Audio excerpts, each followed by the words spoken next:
Bueno, entonces después de haber hecho el repaso que veníamos haciendo de los primeros conceptos de vectores, continuamos con la definición de vectores paralelos.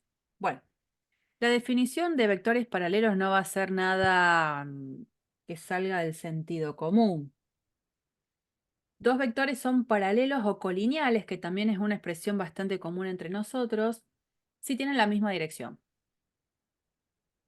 No hablo nada acerca del sentido y el módulo. La idea es que tengan la misma dirección. Por lo tanto, en un dibujito, yo puedo tener este vector, e, bueno, no justamente ese, este vector, y esos dos vectores, U y B, como vectores son paralelos. U es paralelo a B. ¿Por qué? Porque las rectas sostén de cada uno de esos vectores son rectas entre sí paralelas. Entonces, lo que nosotros podemos decir en este caso, es que habría una manera de poder escribir el hecho de que dos vectores sean paralelos.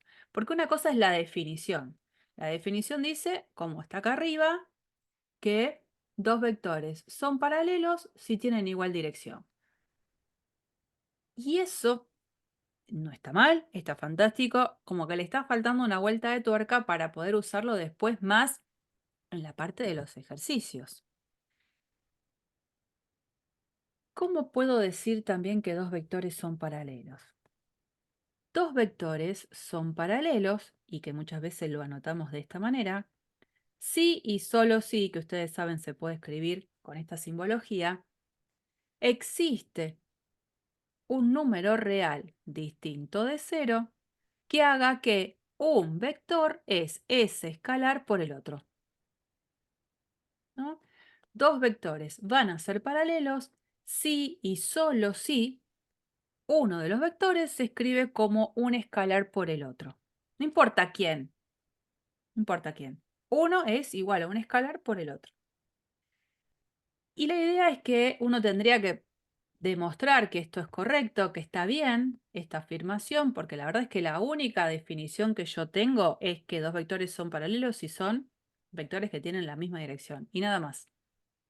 Lo que tengo que mostrar, de alguna manera, que convenza, es que si alguien viene y me dice dos vectores son paralelos porque uno es un escalar por el otro, que eso está bien. Y entonces acá se establece una pequeña demostración de que esto es correcto. Fíjense, esto es un sí, solo sí, ¿no? Cuando uno habla de un sí, solo sí, lo que está diciendo es que tiene esa simbología, y el sí y solo sí quiere decir que puede ir de los dos lados. Me refiero a U y B paralelos, implica que existe un número real alfa distinto de cero que hace que un vector sea igual a ese número escalar por B. Y a la vez al revés. Si existe un número real alfa distinto de cero que haga que U es igual a alfa por E, eso implica que U y B son vectores paralelos. Hay un ida y vuelta en este camino cuando uno establece un sí, solo sí, ¿no? Cuando uno escribe A, sí y solo sí B, está diciendo que cuando se da A, se da B. Y a la vez estoy diciendo que cuando se da B, se da A. Eso. ¿Mm? Bueno, ¿y eso cómo lo demuestro? Bueno, en una primera demostración, la idea es que uno diga, bueno, por definición de producto escalar de un vector por un número real, si alfa es un número distinto de cero, este vector alfa por b, obviamente es un vector paralelo a b, porque tenían la misma dirección.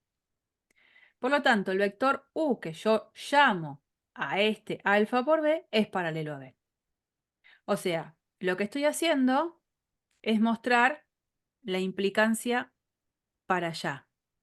Que si yo tengo, para que saco eso acá. Lo que estoy demostrando es esta implicancia, la que va para allá. Que si yo tengo un número real distinto de 0 que hace que genere un vector de la forma alfa por b, ese vector seguro es paralelo a b. Pero por definición de producto de un vector por un escalar, que es lo que habíamos dado con anterioridad en la clase pasada. Ahora lo que tengo que hacer es mostrar al revés, que si yo tengo la información de que u y b son paralelos, entonces existe un número real distinto de 0 que hace que u sea igual a alfa por b, que sería esta parte. Se está mostrando esta implicancia. Entonces se parte de la hipótesis. Si u es paralelo a e, por definición, esos dos vectores tienen la misma dirección. Esa es mi hipótesis, eso es lo que yo tengo. Para poder mostrar que u paralelo a b implica esta condición, dice, necesitamos demostrar que existe un número real distinto de 0 que haga que el vector u se pueda escribir como alfa por el vector b. Y la idea es bastante sencilla. Como ninguno de los dos vectores es nulo, esa es una de las condiciones que se comienza a poner en este sí solo sí, resulta que como b no es el vector nulo, su módulo obviamente 0 no es. Su módulo 0 no es. Entonces yo me puedo formar, fíjense, este vector, que es módulo de u sobre módulo de b por b. Este vector, digamos, es paralelo al vector b, y en este caso tendría igual sentido u y b, porque módulo de u sobre módulo de b es un número positivo.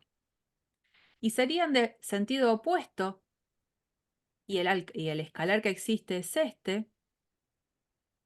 Cuando u y b siendo paralelos, bueno, tienen ese sentido diferente. Entonces, si u y b son vectores paralelos de igual sentido, el escalar que encuentro es este. Módulo de u sobre módulo de b por b. Y si u y b siendo paralelos son de sentido opuesto, el escalar que encuentro es el opuesto de esa división que planteaba antes. Por lo tanto, si u y b son paralelos, pude encontrar un escalar alfa construido por mí que hace que u sea igual a ese numerito escalar alfa por b. Son paralelos. Entonces ahora esta condición yo la voy a usar mucho en la práctica. Ahora yo ya sé que cada vez que me digan que dos vectores son paralelos, sí es cierto, tienen la misma dirección, no hay problema, pero también puedo decir esto, que uno se escribe como un escalar por el otro. Y eso a nivel de cuentas después lo voy a usar un montón. Vamos a tratar de meternos en el terreno de empezar a trabajar con números, porque hasta ahora pura flechita. Bueno, para eso vamos a hacer lo siguiente. Vamos a presentar un sistema de referencia. Esto no es nada que ustedes ya no sepan. Me parece que ya están bastante acostumbrados. La idea es la siguiente. Si yo trabajara en un mundo donde el sistema ordenado con el que trabajo es R, los números reales, es decir, mi mundo es estar sobre el eje real, no aparece otra cosa, mi mundo es estar sobre el eje real, sé que yo puedo establecer sobre este eje real un sistema de referencia. ¿Qué pongo? El origen, pongo a la derecha el 1 para marcar lo que es la unidad, y a partir de ahí puedo poner este sistema, ¿no? Aparecería el 2, aparecería el 3, aparecería el 4. Del lado de la derecha sé que represento los números positivos, del lado de la izquierda represento a los números negativos, y así podría ubicar a cualquier número real. Y lo que me puedo dar cuenta es que va a existir una relación 1 a 1, una correspondencia biounívoca entre puntos sobre el eje real y números reales. Es decir, cada vez que alguien venga y me diga voy a posicionarme en un punto P sobre el eje real, sé que en ese lugar voy a poder representar a la vez un número real. Número real que será positivo si el punto P está a la derecha del cero, número real que será negativo si el puntito P está hacia la izquierda del cero. Entonces, existe una correspondencia biunívoca entre puntos de ese eje coordenado que es lineal y los números reales. Cada vez que tome un punto P perteneciente a esta recta, automáticamente a ese punto lo voy a poder relacionar con un número real. Una correspondencia biunívoca. La verdad es que nosotros casi no vamos a usar un sistema de coordenados lineal. Más que nada vamos a empezar a trabajar en un sistema coordenado en el plano y en el espacio. Y de la misma manera, cuando yo estoy trabajando en el plano, donde hago un sistema de referencia que se llama ortonormal, ¿pero por qué? Trazo un eje al que voy a llamar X, trazo otro eje al que voy a llamar Y, que es perpendicular al anterior, eso lo hace un sistema ortogonal, y si en los dos ejes marco el mismo sistema de referencia, pensando en que marco la misma unidad, el sistema va a ser ortonormal. La verdad es que son palabras que uno las escucha hoy y por primera vez dice, mirá, vos no sabía. Bueno, así es como se llama el sistema de ejes cartesianos que nosotros trabajamos. Y otra vez, si yo me paro en un punto cualquiera del plano, sé que ese punto cualquiera se va a estar relacionando con un único par ordenado dado a partir de este sistema de ejes cartesianos. Y las coordenadas de ese punto, ¿cómo las obtengo? Ustedes ya saben, está hecho sobre el dibujito en este punto. Trazo un segmento acá perpendicular hacia el eje X, trazo un segmento perpendicular hacia el eje Y. Esta sería la coordenada X sub 1 del punto, esta la coordenada Y sub 1 del punto, y entonces todo punto se relaciona biunívocamente con un par ordenado. Y a la vez, cada par ordenado se va a relacionar con un único punto en el plano. De nuevo hay una relación biunívoca, como lo existía en el sistema coordenado lineal. Y de la misma manera, si yo voy al espacio, a ver, un cachitín, ahí vamos. Bueno, y de la misma manera ahora si trabajamos en el espacio, ustedes a lo mejor no están tan acostumbrados a trabajar en el espacio. En el espacio ahora yo voy a tener un sistema de ejes cartesianos donde este sistema ortonormal va a estar conformado por el eje X, el eje Y y el eje Z, donde estos ejes simultáneamente de a dos forman un ángulo de 90 grados. ¿eh? Este eje X con el eje Y va a estar formando acá en este plano un ángulo de 90 grados. El eje Z con el eje Y también va a estar formando un ángulo de 90 grados. Y el eje X con el eje Z lo mismo, un ángulo de 90 grados. Y de nuevo, para todo punto en el espacio, yo voy a poder encontrar una terna ordenada que lo represente. De nuevo, para todo punto en el espacio voy a encontrar una relación biunívoca con ternas ordenadas en el espacio. ¿Y cómo las encuentro? Porque en el plano es bastante más sencillo, en el espacio puede ser que visualmente ya no sea tan fácil. La idea es la siguiente, si este es mi punto, este puntito que está acá, P, ¿qué hago? Me dirijo perpendicularmente hacia el plano determinado por el sistema de ejes cartesianos X e Y. Donde intersecto a ese plano, en este puntito, ¿qué es lo que hago? me dirijo perpendicularmente a cada uno de los ejes X e Y. Entonces acá encuentro X1, acá encuentro Y1, y en este puntito me voy a dirigir perpendicularmente al eje Z. En ese lugar encuentro la tercera coordenada. ¿Mm? Ahora lo vamos a hacer sobre GeoGebra también para que se entienda un poco. Esas son las tres coordenadas de un punto. Fíjense, a ver, acá yo puedo compartir en el GeoGebra, acá esta parte. Voy a poner, cuando ustedes se bajan el GeoGebra, acuérdense que sí les insistí con eso. Vienen acá, ponen gráfico 3D. El GeoGebra lo que sí, nada, por defecto, traza la gráfica del plano XY, que es el que está dibujado en color gris. Si quieren, con el botón derecho del mouse, pueden venir acá y sacarlo. GeoGebra no le pone nombre a los ejes.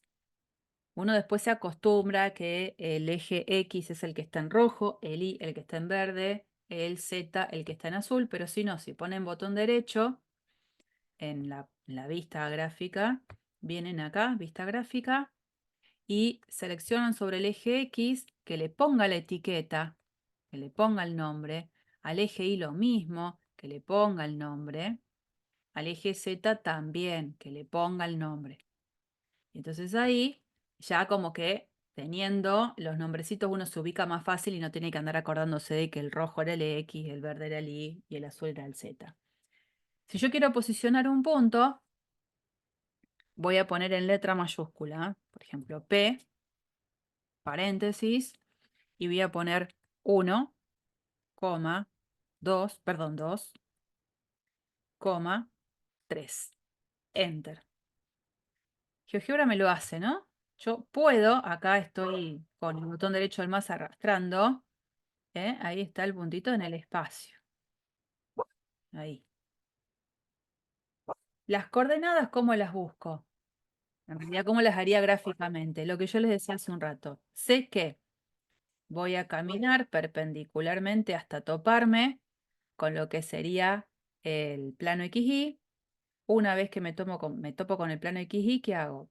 Camino perpendicularmente hacia el eje X. Me había quedado también. Acá es el 1. Camino perpendicularmente hacia el eje Y. Acá tengo el 2. Y parada en el punto P, yo les decía camino perpendicularmente hacia el eje Z. ¿Mm? La idea es que de alguna manera queda como el dibujo de una caja. No me está quedando tan hermosa la caja, pero es eso. Digamos, esas son las tres coordenadas del punto para poder ubicarlas con el sistema de ejes cartesiano. Bien, perfecto, perfecto. Vengo por acá. Ahora, eso fue con relación a puntos, pero yo voy a trabajar con vectores. Entonces, si bien trabajamos con el sistema coordenado en R2 y en R3, vamos a trabajar con el conjunto de vectores en la recta, en el plano y en el espacio. Entonces, ¿cómo es nombrar o denotar al conjunto de vectores que están en la recta, en el plano o en el espacio? A partir de esta simbología, así como nosotros ponemos R con esta doble raya para representar a los reales, para el conjunto de vectores, fíjense que ponemos B sub 1, B sub 2, B sub 3. B sub 1, conjunto de vectores en la recta, B sub 2, conjunto de vectores en el plano, B sub 3, conjunto de vectores en el espacio. ¿Ah? Y ahora cuando hablamos de vectores, ya no hablamos de numeritos solos, hablamos de flechas. En este mundo de vectores, hay vectores que tienen como un protagonismo importante y que nos van a ir acompañando a lo largo de todo álgebra y geometría, que son los versores fundamentales. Versores, o sea que tienen módulo 1. Y fundamentales son porque son muy específicos. No vamos a trabajar tanto en el eje real, sino que vamos a trabajar más que nada en el mundo del plano o en el espacio, por eso es que no está nombrado sobre el eje real.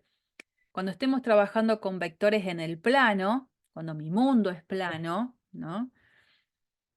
Los versores fundamentales están marcados acá, I y J. ¿Quiénes son? El versor I, que es el que está representado en rojo, es un versor, o sea, es un vector de módulo 1 que tiene la dirección del eje X y el sentido positivo del eje X. ¿Quién es el versor J? El versor J es un versor, o sea, tiene módulo 1, que tiene igual dirección que el eje Y y tiene el sentido positivo del eje Y. Estos son los versores fundamentales en el plano XY. En el espacio, la diferencia va a estar en que como ahora tengo tres ejes coordenados, voy a tener tres versores fundamentales. Voy a tener el I, el J definidos de la misma manera como fueron definidos en el plano, solo que ahora se incorpora un versor fundamental más, que es el que se llama K, que tiene, por supuesto, módulo 1 por ser versor, tiene la dirección de Z y el sentido positivo del eje Z. O sea que acá tengo tres versores fundamentales. Y esos versores realmente son los que me van a ayudar a mí a poder escribir a cualquier vector en el espacio en el que estoy. Fíjense que ahora vamos a avanzar un poquito con los conceptos y voy a venir acá. Esto es donde empezamos realmente a ver que vamos a combinar el uso de vectores con lo que se llaman las componentes de un vector y van a empezar a aparecer los números que hasta ahora no habían aparecido y vamos a poder empezar a trabajar diferente. Fíjense esto. Yo voy a estar ahora en el plano, después lo vemos en el espacio. En el plano. Pensemos en este vector B del que está marcado en verde. Este, ¿no? Este es el vector B. Dijimos, este vector B, en realidad no dijimos nada. El vector B lo vamos a representar de tal manera que el origen de coordenadas coincida con el origen del vector. Entonces, ¿yo qué hago? Me paro acá en el origen de coordenadas y trazo el dibujo de mi vector. Ese vector es una flecha que va a tener una dirección, que va a tener un sentido. Donde la flecha termina, ahí voy a marcar este puntito P. Entonces, puedo pensar que este vector B se puede obtener a partir de haber unido el origen con este puntito P. Y digo, a ver, ¿cómo puedo obtener a este vector B como suma, en este caso, de dos vectores? Y yo podría pensar en esto. Este punto P, sé, por lo que vimos recién, que tiene dos coordenadas. Entonces, esas dos coordenadas, ¿quiénes son? Bueno, hago este caminito. Camino verticalmente hacia el eje X, veo cuál es el punto de encuentro. Esto es X1. Camino perpendicularmente hacia el eje Y, veo el punto de encuentro. A esto lo llamo Y1. Entonces ese punto tiene coordenadas X sub 1 y sub 1. Bien. Llamo el punto A, punto en el plano de dos coordenadas, este. X1, 0. Y llamo B al punto de dos coordenadas, de coordenadas 0 y 1. ¿No? Un punto que está sobre el eje Y, un punto que está sobre el eje X. Resulta que este vector B lo puedo ver como suma de dos vectores. ¿De qué dos vectores? Uno es este, el vector que yo lo llamaría OA, más el vector que tengo acá. Ese vector es el mismo que está acá. este. Y este vector es OB. O sea que este vector OB desplazado al final de este vector OA hace que en este dibujito OA más OB me devuelva el vectorcito B inicial.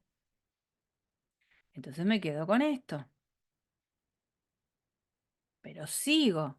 El vector OA con el versor fundamental I es paralelo. Y recién decíamos que si los vectores son paralelos es porque uno se puede escribir como un escalar por el otro. Fácilmente uno se da cuenta que este vector OA como vector no es más que x1 por el versor y. Porque de acá hasta acá me encuentro con este x1. Y por otro lado, el vector OB, que lo represento sobre el eje y, si bien lo puedo ver acá, me conviene mirarlo sobre el eje y, ese vector con el versor j es paralelo. Y claramente se puede escribir como un escalar por ese versor j. ¿Quién va a ser el escalar en juego? Y sub 1 por j. Entonces ya pude escribir a estos dos vectores tan particulares, OA y OB, a partir de esos versores fundamentales. Entonces, OA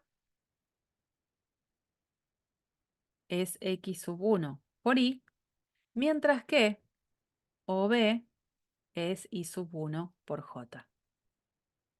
Entonces surge la posibilidad de, a esta suma de vectores donde están participando los versores fundamentales, de poder escribirlo así.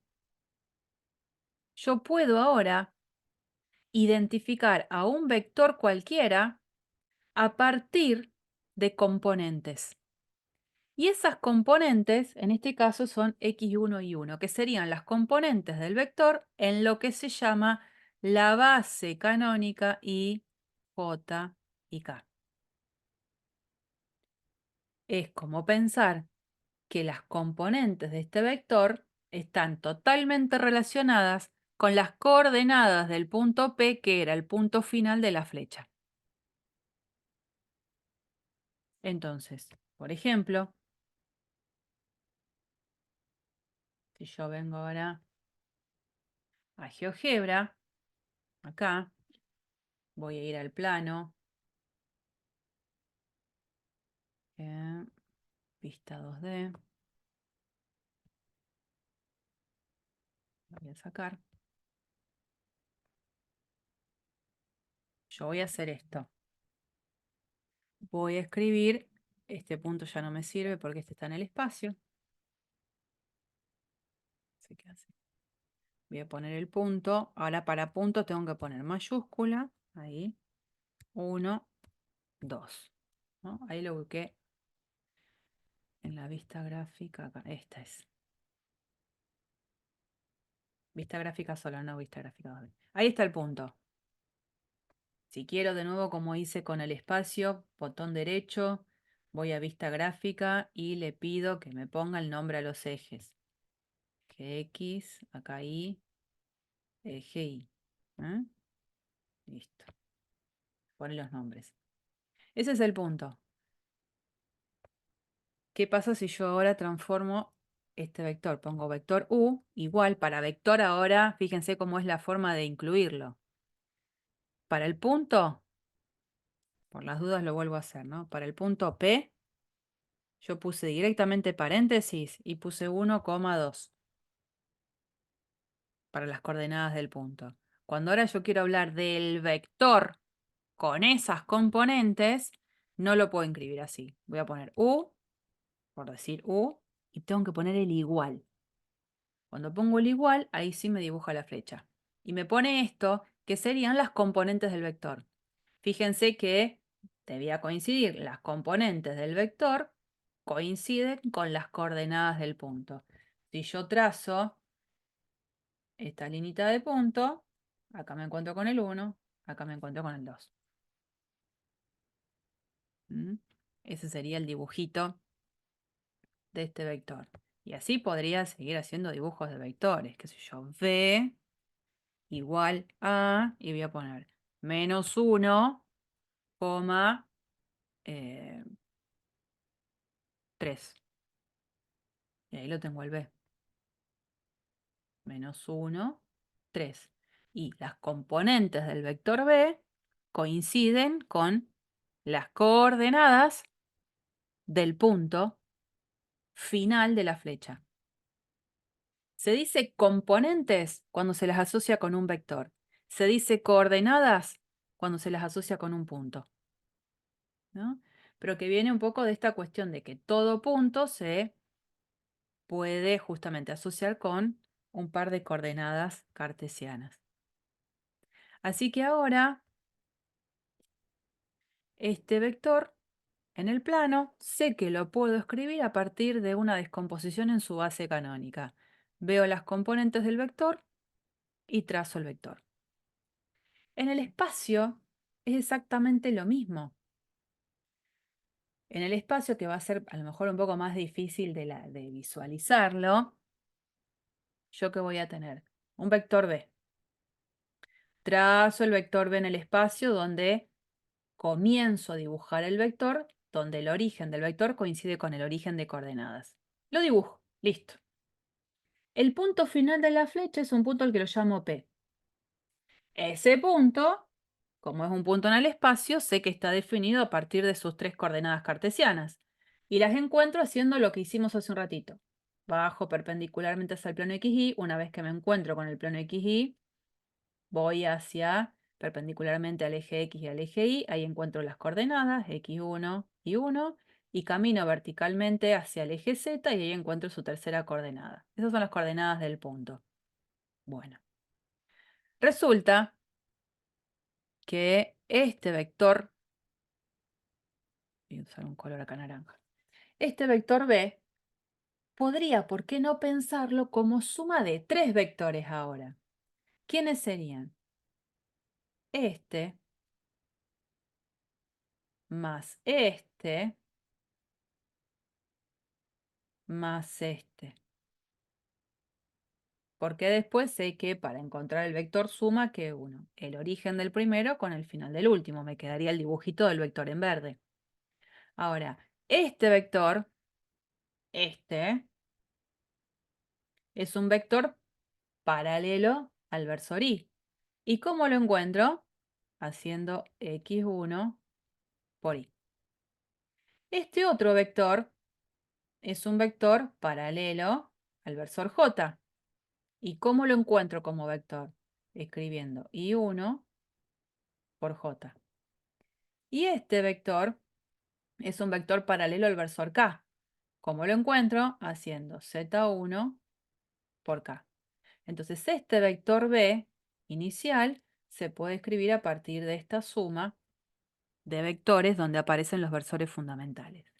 Y de nuevo, puedo asociar a un vector con una terna, que serían las componentes del vector en la base IJK, que es la base canónica en el espacio. Eso me permite a mí ahora poder identificar a un vector a partir de o un par ordenado o una terna ordenada. Cambia mi mundo un poco porque empiezo a tener números que representen a los vectores. Yo hasta ahora lo único que sabía es que un vector se podía definir a partir de su dirección, de su módulo y su sentido. Lo que estamos haciendo ahora es dar otro enfoque para poder mirar a un vector. Ahora a un vector lo puedo mirar a partir de conocer de él las componentes en la base canónica. Y aparecen números, ¿no? Entonces eso hace, por ejemplo, que volvamos para atrás en los conceptos que habíamos dado antes. Antes decíamos, para que dos vectores fuesen iguales, tenía que pasar que tenían que tener la misma dirección, el mismo sentido, el mismo módulo. Fantástico, eso sigue siendo válido y está muy bien. Pero cuando ahora trabajo con un sistema de referencia Y a los vectores los puedo asociar a partir, en este caso, de ternas. Lo mismo que escribo acá para ternas puede ser para pares ordenados. Decir que dos vectores son iguales, numéricamente es más fácil. Dos vectores van a ser iguales si y solo si las componentes que se llaman homólogas son iguales entre sí. ¿Qué quiero decir con eso? Y para que estos dos vectores sean iguales, ¿quiénes van a tener que ser iguales entre sí? Primera componente con primera componente, segunda componente con segunda componente y tercera componente con tercera componente. Entonces, bien simple, cuando a mí me digan que estoy trabajando con el vector representado por estas componentes y me digan que estoy trabajando con el vector representado por estas componentes, digo, vector B es igual al vector W. Pregunta, ¿son iguales esos dos vectores? No. La verdad es que no. Sí es cierto, sí es cierto que tercera componente con tercera componente son iguales, fantástico. Segunda componente con segunda componente son iguales. Pero desde el momento en que encontré una componente que es la primera, que la comparo con la primera del otro y son diferentes, estos dos vectores no son iguales, son distintos. Tienen que tener las mismas componentes que se llaman homólogas. Por eso cuando uno dice homólogas es porque está igualando primera con primera, segunda con segunda, tercera con tercera. El orden está establecido porque las ternas son ordenadas. ¿Mm? Y orden. Entonces, bueno, el primero, creo que las primeras de las cosas que vimos es eso, el concepto de cuando dos vectores son iguales. Después, ¿qué hicimos? Empezamos a operar. Sumamos, restamos y multiplicamos por un escalar. Bueno, ahora, en esta nueva visión que tenemos de vectores, ¿qué significa sumarlos? ¿Qué significa restarlos? ¿Y qué significa multiplicarlos por un escalar? Bueno, acá tenemos. ¿Cómo ahora yo sumo dos vectores? Es mucho más fácil. Si yo ahora tengo un vector del cual conozco sus componentes,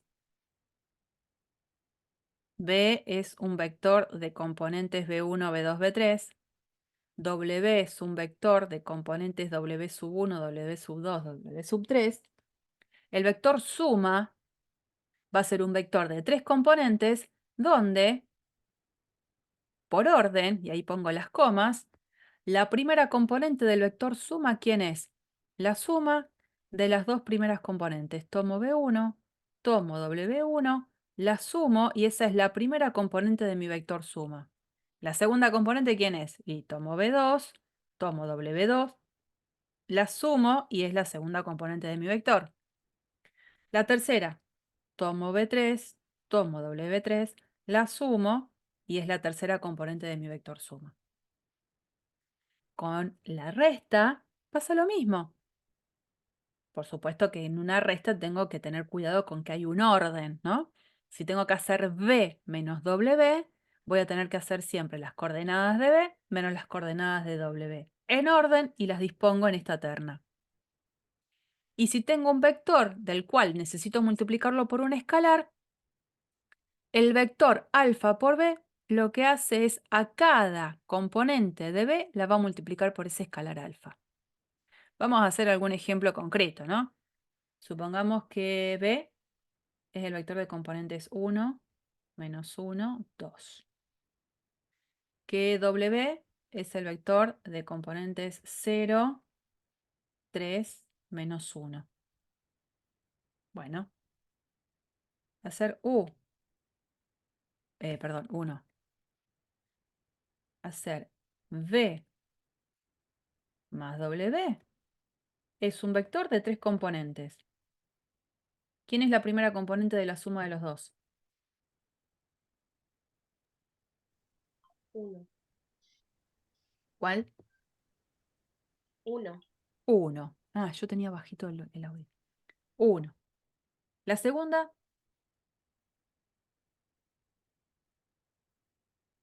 ¿cómo quedaría? Dos. 2. ¿Y la tercera?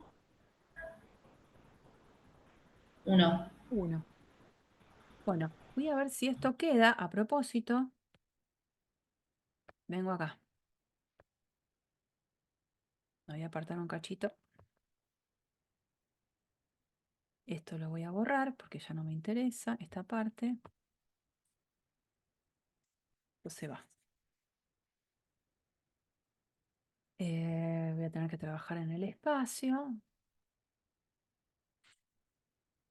Yo para hacer lo mismo, pero en GeoGebra, digo, para que se vea cómo queda. Voy a trabajar en el espacio.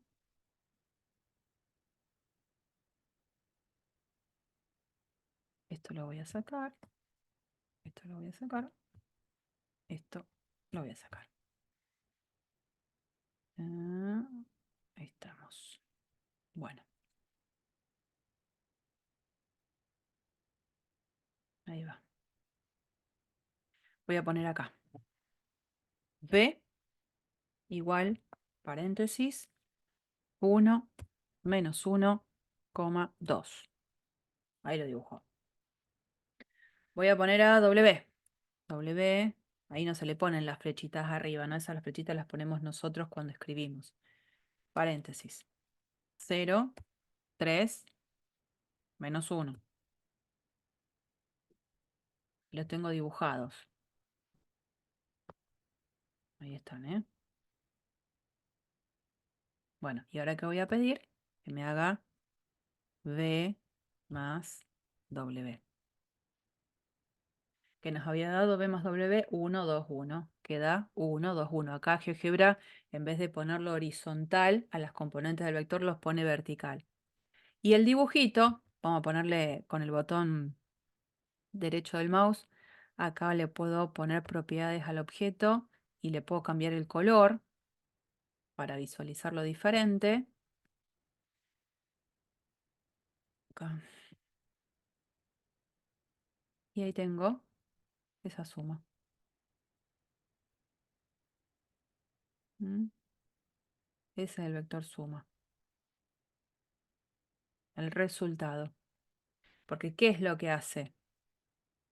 Hace el dibujito habitual, ¿no es cierto? Yo ahí... eh, ¿quién es B?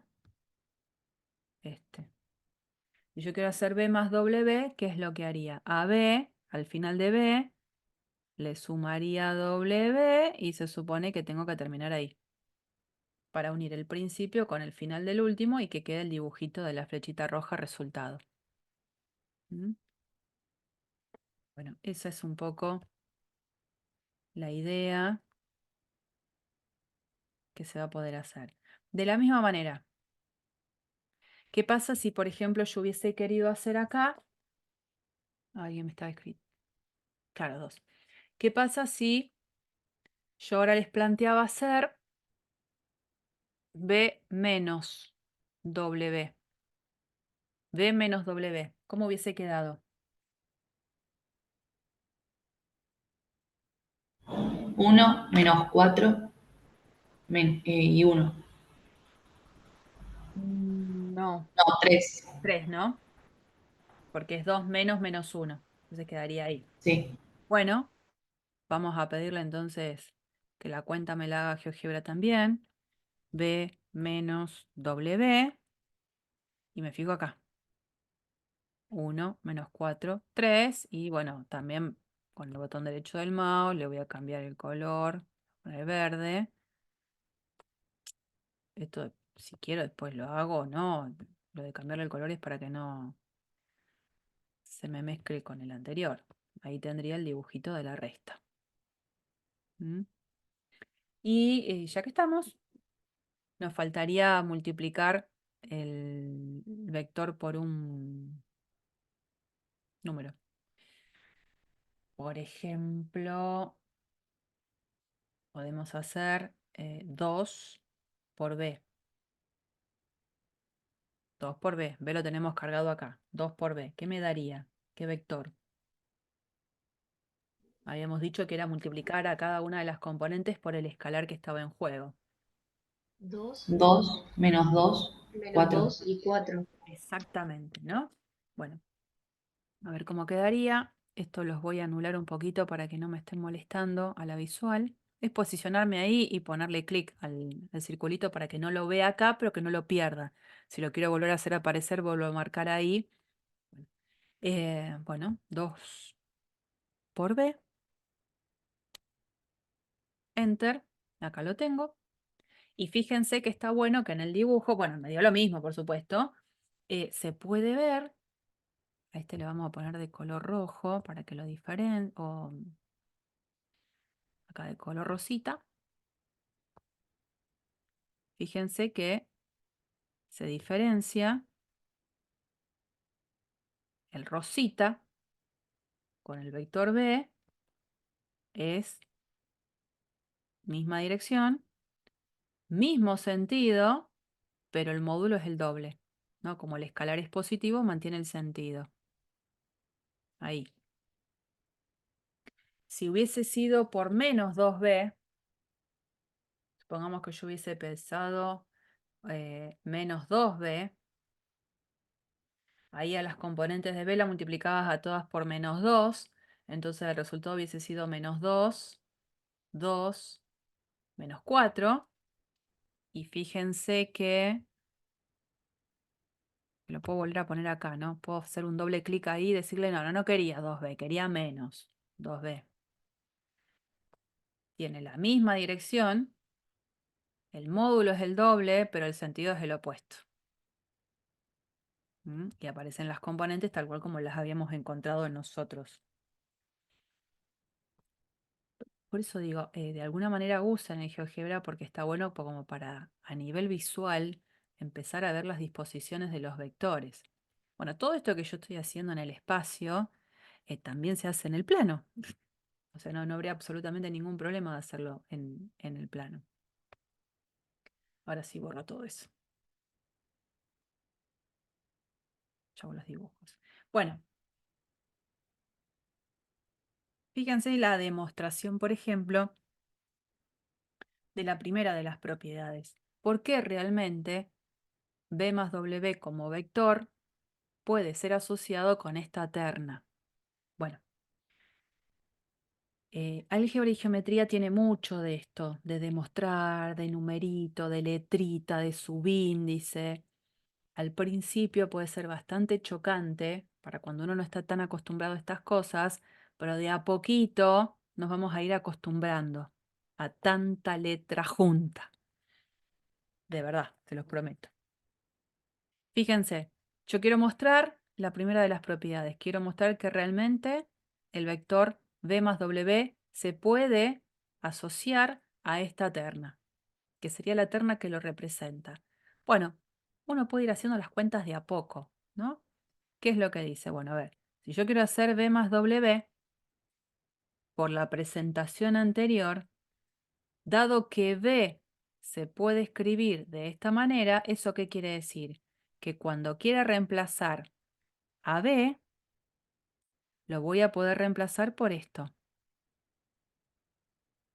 B sub 1 por I, más B sub 2 por J, más B sub 3 por K. Es la forma de haber descompuesto, usando los versores fundamentales, a este vector B.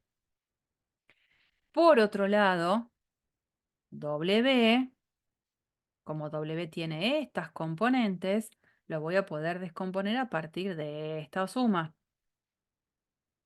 W sub 1 por I, más W sub 2 por J, más W sub 3 por K. Y ahora tengo toda esta suma en la que la suma de los vectores es conmutativa y después puedo hacer asociativa.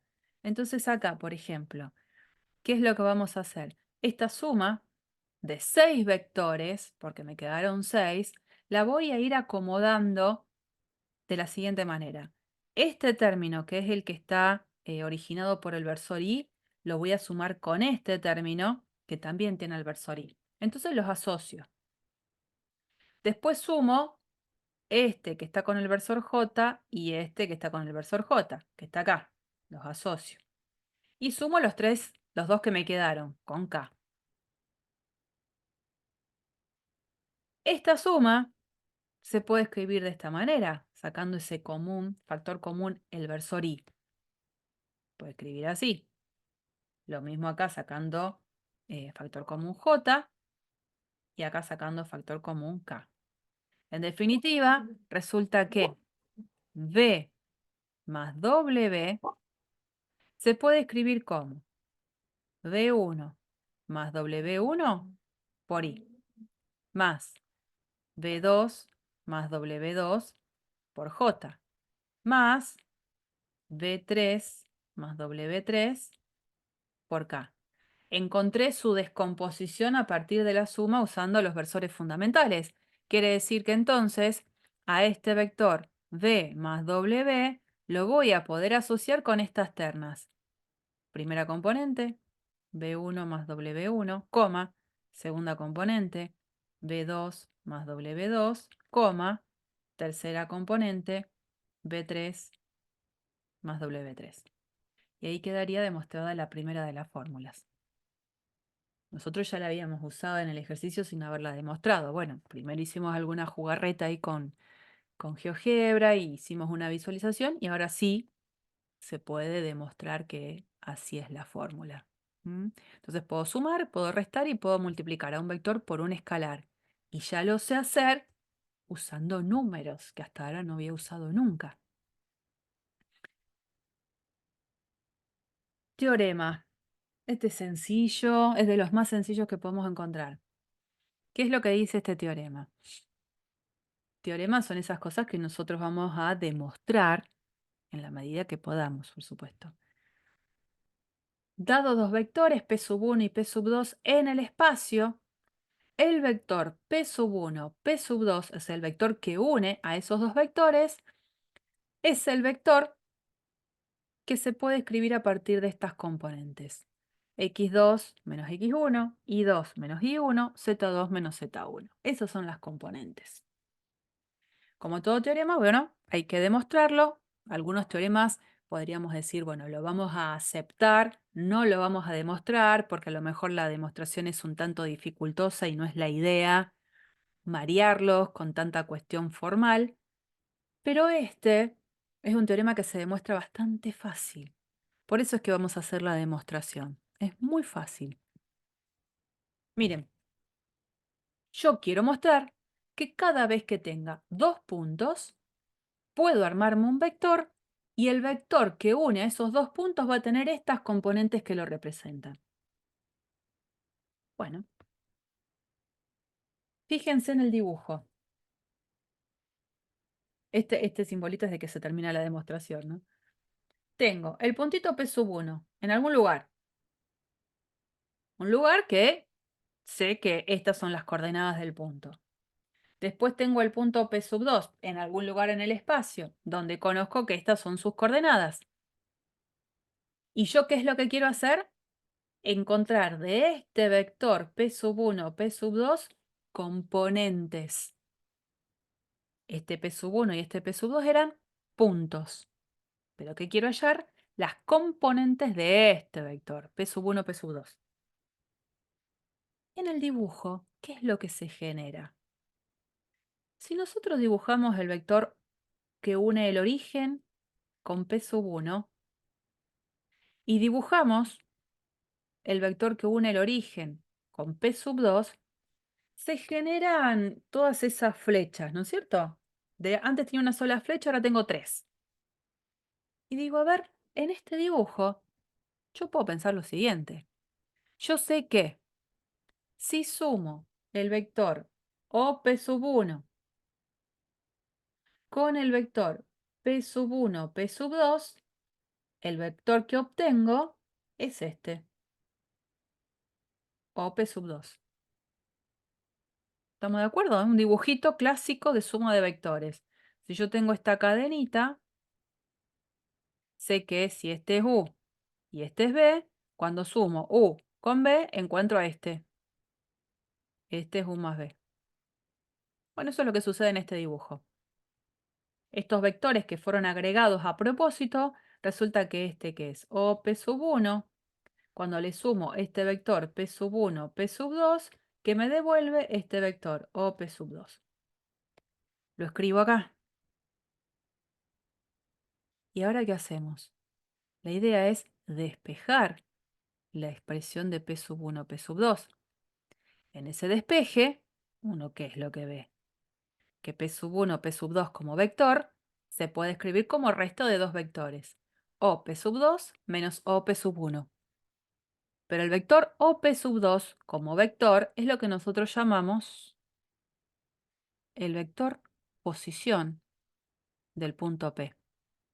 Siempre que tengamos un punto en el espacio, por ejemplo, hay un vector posición asociado a ese punto, que es el que surge de unir el origen con él. Entonces, OP sub 2 sería el vector posición del punto P sub 2. Y como vector, sus componentes son las mismas que las coordenadas de este punto P sub 2. Entonces, OP sub 2 tiene estas componentes.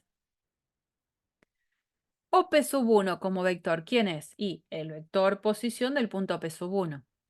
El vector tiene como componentes las mismas coordenadas que el punto P sub 1, que son las que están acá.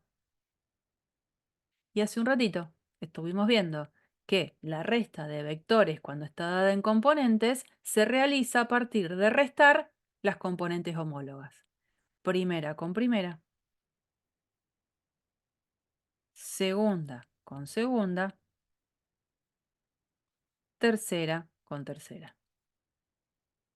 Y ahí tengo las componentes del vector P1, P sub 2.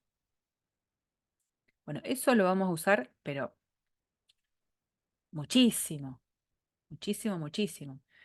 Acá, por ejemplo, esto ya lo voy a sacar porque no me interesa ya. Supongamos que yo pongo el punto P de coordenadas 1, 2, 3. Lo hago ahí, sencillo. El punto está ahí. Lo dibujo ahí, ¿no? 1, 2, 3. Y ahora marco el punto Q de coordenadas 2, menos 1, 1. Ahí están los dos. Ahí están los dos. Si yo quiero, entonces acá el vector, esperen que no, ese espacio me quedó medio chiquitito. Si yo quiero el vector PQ, ¿qué componentes va a tener este vector? ¿Qué cuenta debería hacer? Me fijo un cachito por acá. 2 menos 1. Claro, eso, quería como que quedara visible un poco esto, ¿no? Va a ser 2 menos 1, la segunda componente, Menos 1 1, menos 1 menos 2, y la tercera, 1 menos 3. 1 menos 1 3. menos 3. O sea que sería el vector de componentes 1 menos 3 menos 2, ¿no? Bueno, a ver si yo creo que puedo poner vector. Sí, vector. El vector que pone, que une, dijimos, P con Q. Lo dibujo y fíjense las componentes, las que nosotros habíamos dicho. ¿Mm? Ese vector yo lo puedo generar. Vengo acá en este simbolito, en algún lugar dice vector, y ese simbolito dice que yo voy a marcar quién es el origen y quién es el final. Bueno, ahí estamos. Para volver a toquetear acá y que pueda mover todo, tengo que venir acá a la flechita y ahí mover. ¿Mm? Ahí tengo el dibujito de ese vector. Si yo acá pongo que dibuje el vector que lo voy a llamar W, de componentes 1, W igual a 1, menos 3, menos 2, GeoGebra me lo va a dibujar, cuando yo lo incorporo así de la nada, me lo va a dibujar con origen en el origen de coordenadas. Esa es la diferencia a como lo generé al anterior. Fíjense que De todas maneras, lo que yo puedo ver es que los vectores, tanto el que está en rojo como el que marqué antes por haber unido el punto P con el punto Q, son como esos vectores. Iguales. Iguales. Acuérdense que a nosotros nos interesa que tengan igual módulo, igual dirección, igual sentido, y es lo que sucede, ¿no? Si yo a este vector que está ahora en negrita lo trasladara a comenzar en el origen, me quedaría uno arriba del otro. Exactamente como uno fotocopia del otro. Bueno, interesante esa parte también. Y esto es bueno desde la práctica. Miren, esto lo voy a sacar.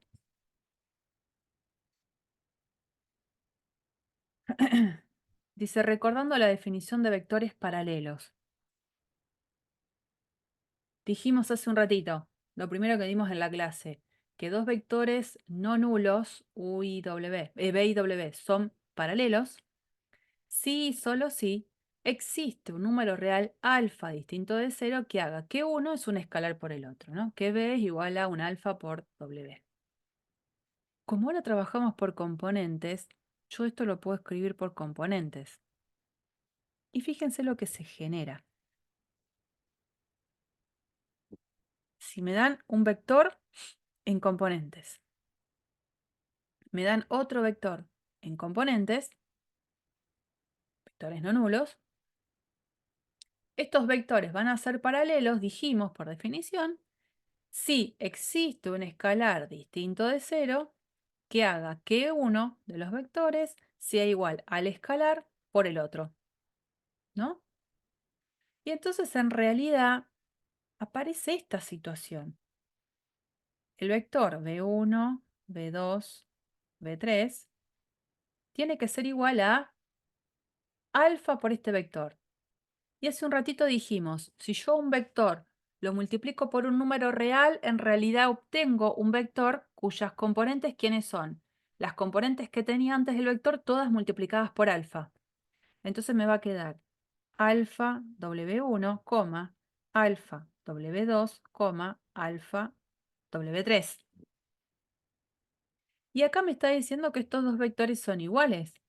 Pero para que sean iguales, volvemos a la definición de igualdad de dos vectores, las componentes homólogas tendrían que ser iguales entre sí. Entonces, B1 tiene que ser igual a alfa W1, que es lo que se escribe acá.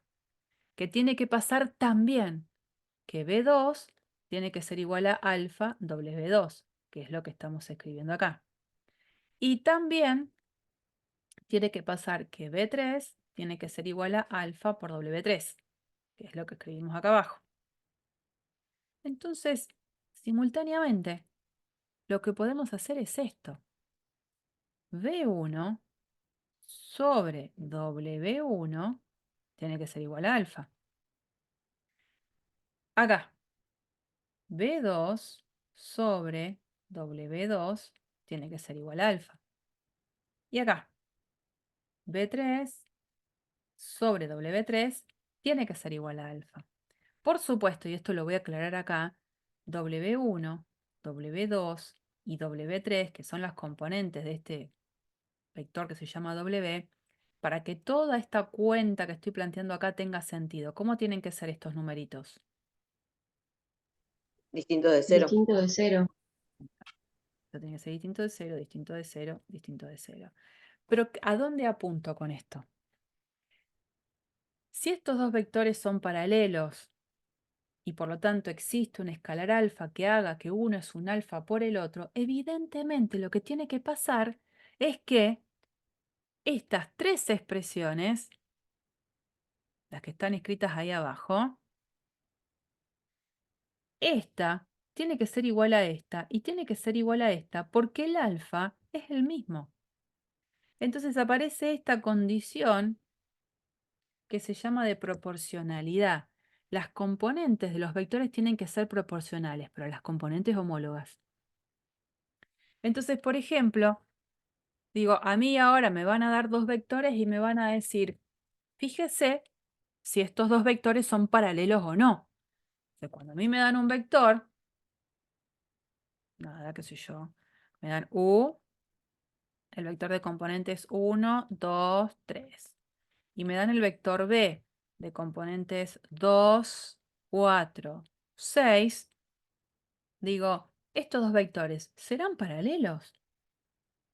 Bueno, la idea es que si son paralelos es porque uno se puede escribir como un escalar por el otro. Entonces yo tengo varias formas de mostrar esto. Me di cuenta, por ejemplo, que U lo puedo escribir como un alfa por B. ¿Quién sería el alfa?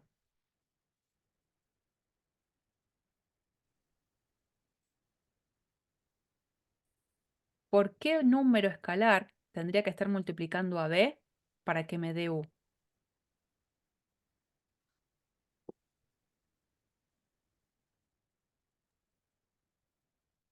Un medio. Un medio. Un medio por B. Listo. Con esto pruebo que los vectores son paralelos. Listo. ¿Es la única forma de mostrar que son paralelos? No. También podría decir que B lo puedo escribir como un escalar por U. ¿Quién sería en ese caso el escalar? Ahí sí sería 2. Ahí sí, sería 2. Listo. O sea, puedo decir o esto, o puedo decir esto, o puedo decir qué cosa ahora, habiendo visto lo anterior.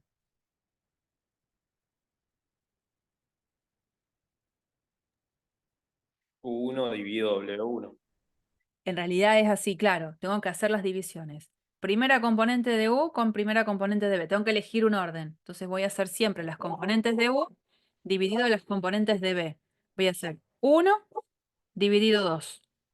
Después voy a hacer este 2 dividido este 4. Y después voy a hacer este 3 dividido este 6. Hice las tres cuentas. ¿Las tres cuentas son iguales? Un medio. ¿Es lo mismo que 2/4 y es lo mismo que 3/6? Sí. Claro que sí. Tres formas que tengo, todas válidas, para poder mostrar que estos dos vectores son paralelos. Puede pasar que me dé cuenta rápido de quién es el escalar que multiplicado por un vector me devuelve el otro. No importa qué vector use, ¿no? Acá yo hice U igual a un medio por B. O acá podríamos haber puesto B igual a 2 veces. Ah, acá puse B. Es U ahí, ¿no? Esto es U. O podría haber venido por este camino, ver que las componentes homólogas cumplen esta relación de proporcionalidad. Son proporcionales. Podría haber hecho el otro orden. Podría haber hecho 2 dividido 1, 4 dividido 2, 6 dividido 3. Y también hubiese probado de esa manera que eran proporcionales los vectores y eran paralelos. Todos caminos válidos para poder mostrarlo. ¿Mm? Bien. Y esto tiene como mucha utilidad en la práctica. Mucha utilidad. Vamos a ver esta definición de proyección y con eso vamos llegando al final de hoy. Proyección ortogonal de un vector sobre la dirección de otro vector. Esto es una definición, ¿no? Hay que mirar bien la definición, de a poquito. Dados dos vectores, a los que los llamamos U y B, el vector U es el vector que se genera por unir O con este punto A. El vector B es un vector que se genera por unir O con el punto B. Vectores no nulos. Importante, ¿no? Teniendo esa situación, aparece la definición. Se llama vector proyección ortogonal de U sobre B. Y la notación que vamos a usar es esta, proyección de U sobre B.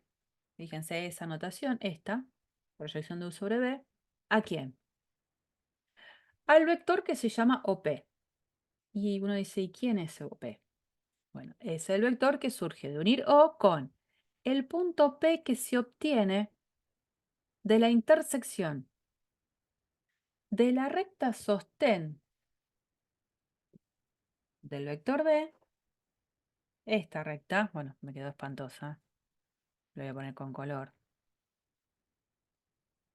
Esta recta sostén del vector B con la perpendicular a esta recta que pasa por A. Demasiadas palabras juntas, ¿no? Pero vuelvo a la definición.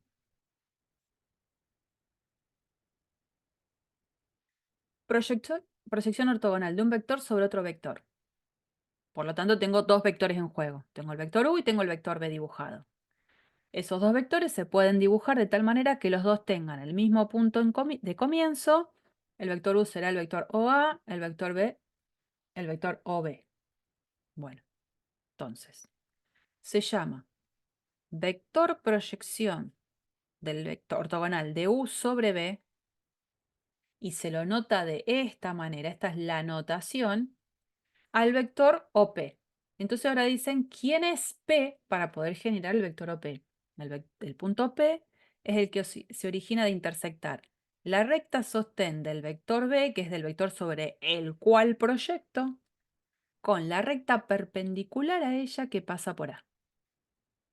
Esas rectas se intersectan, ese punto P es del cual se habla para unir O con P.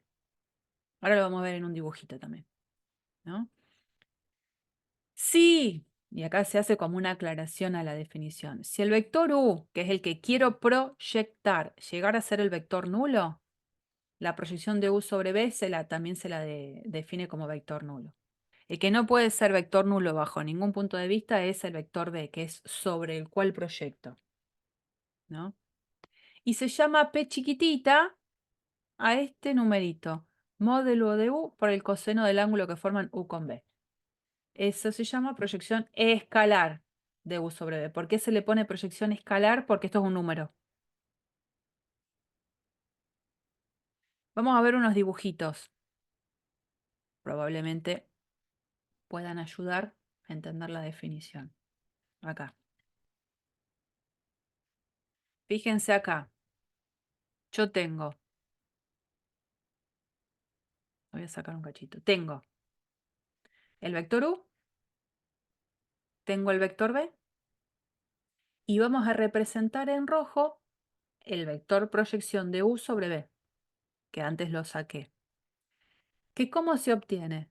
Tomo la recta sostén de B y la intersecto con una recta que siendo perpendicular a ella pase por el punto final del vector U.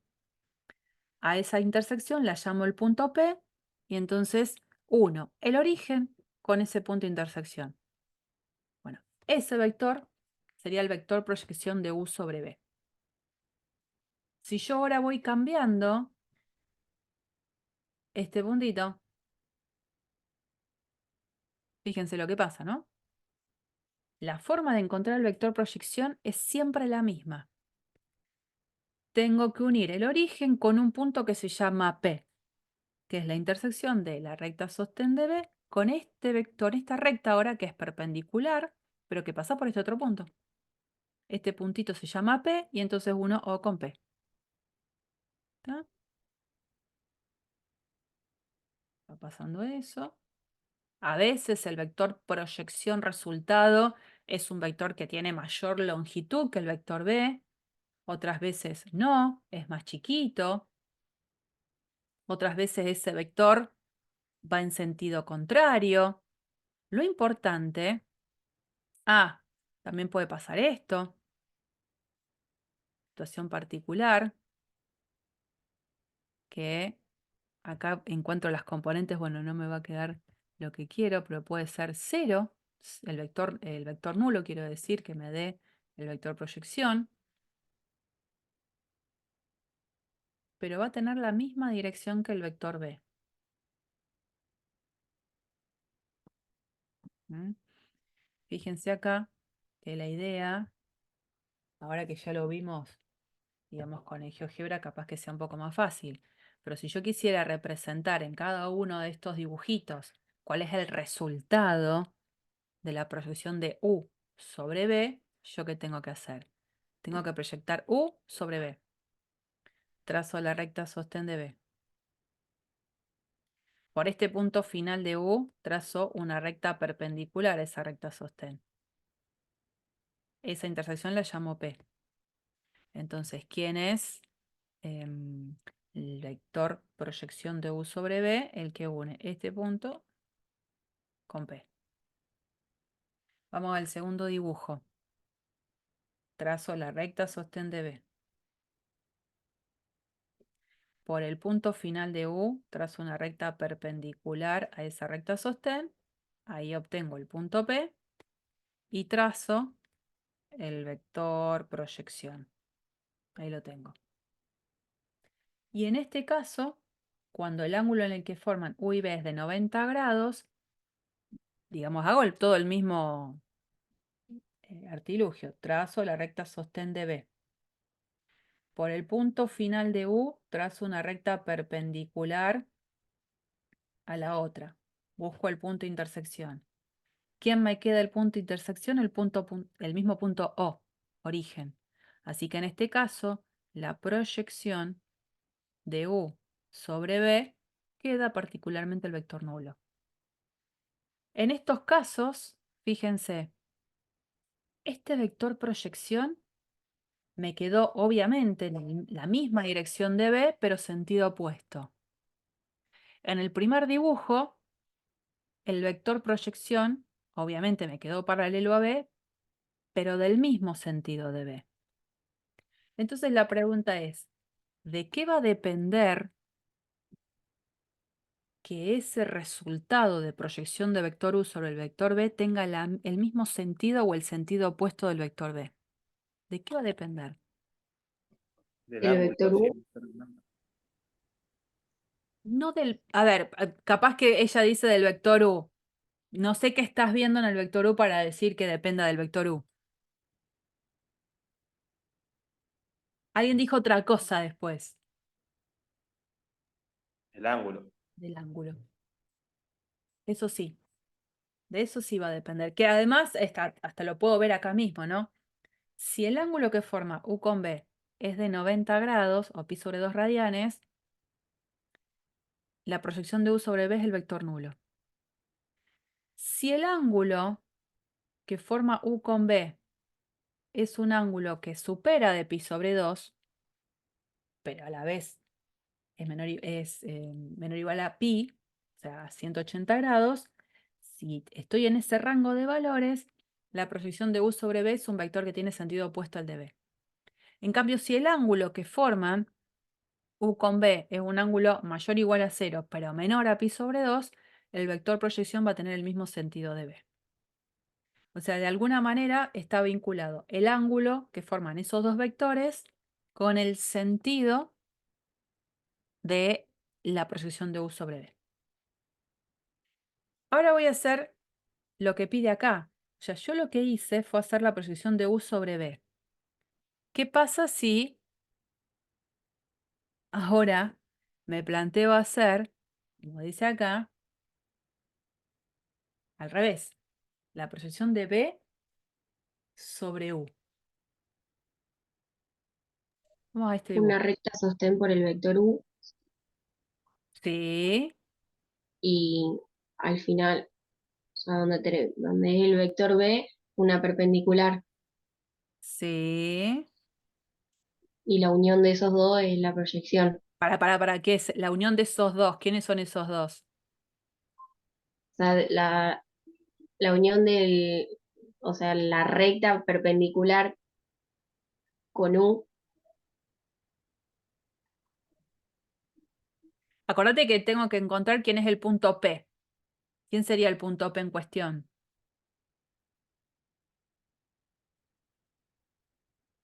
Está proyectado sobre A. ¿Quién es A? ¿Quién es A? Vamos de nuevo porque venía bien, venía bien. Yo quiero hacer ahora la proyección de B sobre U. O sea que voy a proyectar sobre U. Entonces es la recta sostén de U, fantástico.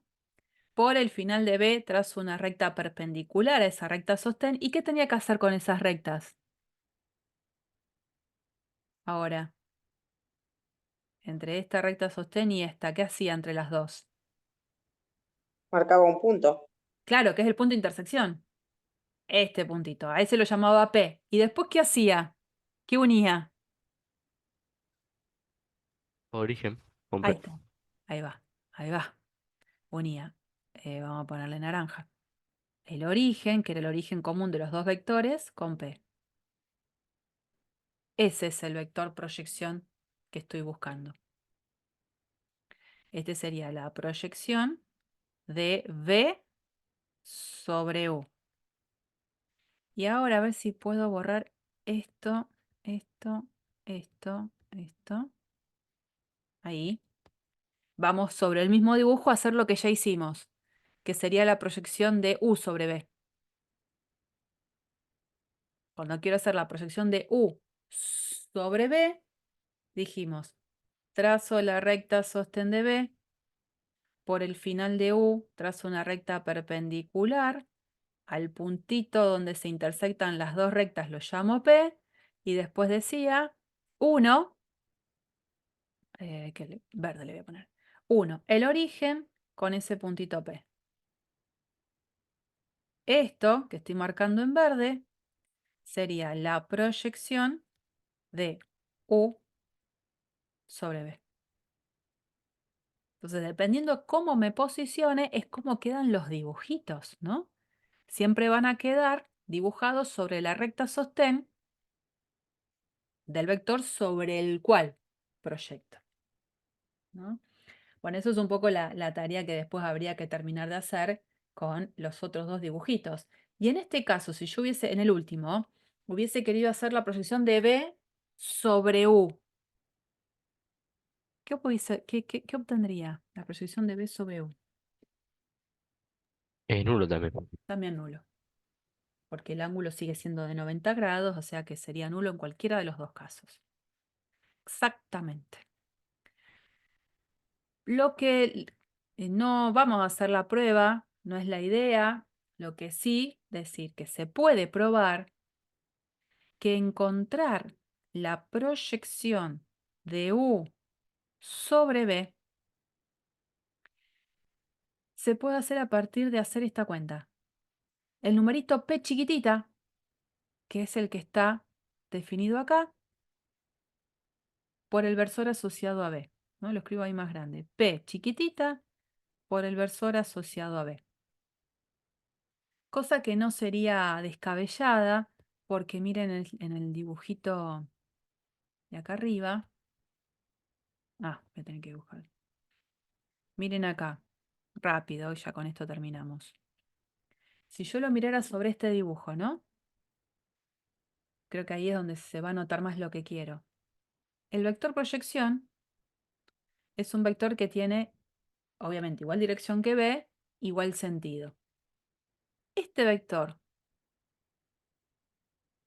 ¿qué módulo tiene?